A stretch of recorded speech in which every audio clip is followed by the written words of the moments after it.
Eh bien, entrons-y dans cette cité dont vous ne trouvez pas le nom. On la traverse ainsi en revenant de Suisse alémanique quand on se dirige vers Lausanne. Étant d'avance, messieurs, vous êtes censés avoir une culture romaine. Eh bien, cette cité, petit bourg helvète, appelée Eburodunum, faisait, dit-on, partie des 12 cités incendiées par leurs habitants lors de leur émigration en Gaule. Puis ce fut un vicus romain, durant 12 siècles. Et vers 1251, Pierre de Savoie fut à l'origine de la construction de ce château.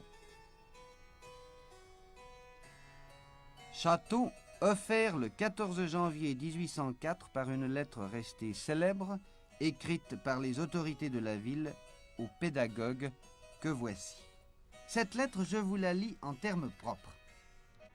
Il existe dans cette place quelques bâtiments publics assez vastes pour y former votre établissement, entre autres le château, pour lequel nous entamons actuellement des négociations avec le gouvernement et qu'on pourrait aisément disposer selon vos désirs, vu les grands corridors qui y existent. Vous rencontreriez d'ailleurs ici plusieurs avantages attachés à la localité. Un site agréable, environné de promenades, un air salubre, des eaux propres aux bains, soit d'une source minérale, soit celle du lac qui borde la ville et dont l'insensible profondeur dans les rivages ne permet aucune inquiétude vis-à-vis de la jeunesse. Enfin, monsieur, vous trouveriez un peuple qui, jaloux de vous posséder, s'empresserait d'aller au-devant de tout ce qui pourrait vous rendre le séjour ici agréable, et nous serions les premiers à lui en donner l'exemple.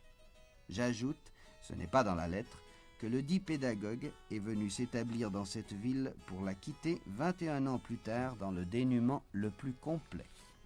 Voltaire, lui, en disait « c'est le cloaque du pays de Vaud », tandis qu'un autre auteur célèbre écrivit « on s'y amuse davantage en 15 jours qu'à Berne en 1 an ». Je n'ai pas vérifié.